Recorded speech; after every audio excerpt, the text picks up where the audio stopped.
Imagine floating above Earth, watching continents drift beneath you in absolute silence. That view used to belong only to astronauts, chosen from thousands. But today, space tourism companies promise anyone with enough money can buy that experience. The question is, should they? Welcome to Beyond Delta Phi, where we explore the forces shaping humanity's future in space.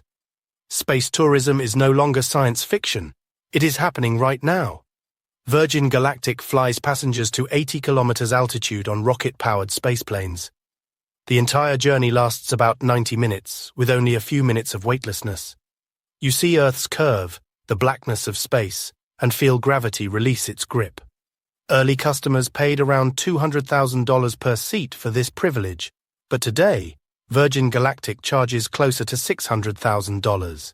And when their new Delta-class vehicles begin flying in 2026, prices will climb even higher. Blue Origin offers a different experience with its new Shepard capsule. This autonomous system launches vertically, crosses the Kármán line, then parachutes back to Earth. The flight lasts just 10 minutes, but the memories are meant to last forever. Blue Origin does not publish official prices, keeping its clientele exclusive. The first auctioned seat sold for $28 million. Later passengers reportedly pay somewhere between $200,000 and $300,000. Celebrities like William Shatner and Katy Perry have already flown, amplifying the spectacle. But these suborbital hops are just the beginning of the tourism menu. SpaceX and Axiom Space offer something far more ambitious: trips to the International Space Station. These missions last 1 to 2 weeks, with passengers living alongside professional astronauts. They conduct real experiments, assist with station maintenance, and experience life in orbit fully.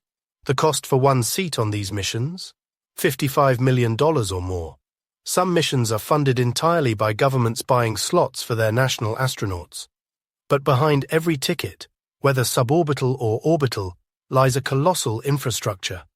Launch pads carved from coastlines, test facilities spanning deserts, mission control centers humming with data, years of spacecraft development, thousands of engineers, and billions in research funding. These costs are not borne by ticket sales alone. Governments fund commercial space through contracts for cargo, crew transport, and future station development. Private investors bet billions on a future where low Earth orbit becomes a thriving economy. In other words, taxpayers and shareholders are subsidizing the industry before it can sustain itself. So if the price is this steep, what are customers actually paying for? Astronauts describe something profound: the overview effect. It is a cognitive shift that happens when you see Earth from space, small, fragile, borderless.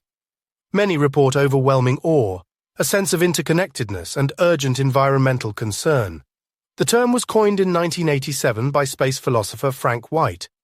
Astronauts speak of tears, grief for the planet's fragility, and a shift in personal values. William Shatner, after his Blue Origin flight, described not joy but mourning for Earth's slow death. This emotional transformation is difficult to quantify, but its impact can be immense. Leaders, artists, and influencers returning from space might make different choices about climate and conflict. Researchers are even developing virtual reality simulations to recreate the overview effect for people on Earth. But tourism missions also contribute real scientific value. Suborbital flights carry microgravity experiments, testing materials and biological samples.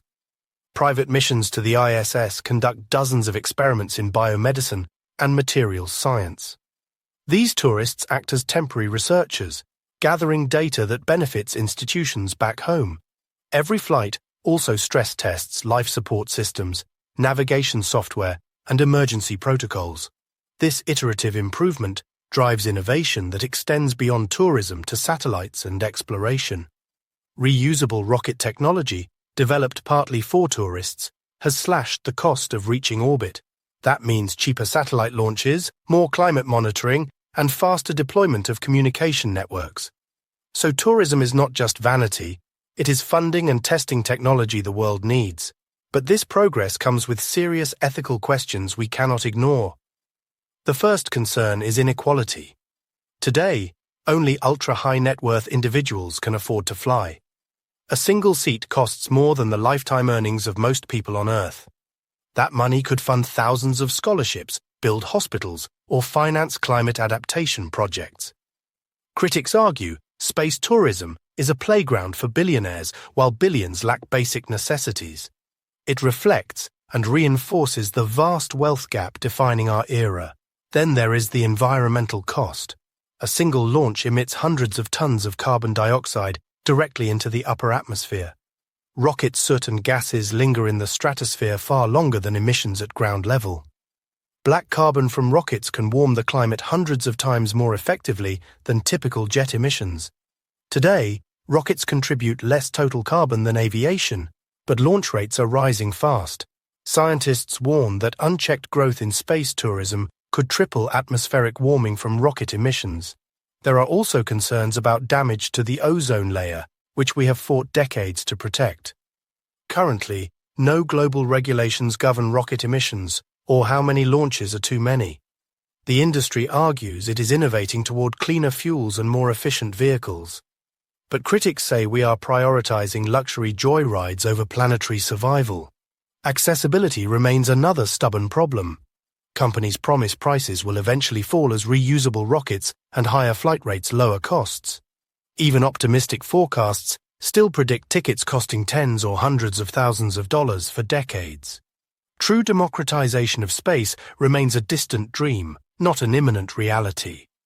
Despite these concerns, the industry is already building the next chapter. The International Space Station will retire around 2030. To replace it, several companies are developing commercial space stations designed for research and tourism. Starlab, backed by Voyager Space and Airbus, is designed with Hilton's hospitality expertise. Imagine checking into a room with a floor-to-ceiling window overlooking Earth. Orbital Reef, led by Blue Origin, envisions a mixed-use business park in space. Companies could conduct microgravity manufacturing, universities could run experiments, and tourists could visit simultaneously. More ambitious concepts propose rotating stations, generating artificial gravity for long-term stays. These designs could host hundreds of people living and working in comfort, but these visions depend on massive investment, and profitability remains uncertain. NASA and ESA are co-funding these projects, betting on a commercial low-Earth orbit economy. They want private companies to handle routine orbital operations, while agencies focus on Moon and Mars. All of this raises new questions about regulation and safety. In the United States, the FAA regulates launches primarily to protect people on the ground, but passenger safety standards remain voluntary during a so-called learning period. Companies train passengers and require informed consent, but certification is minimal.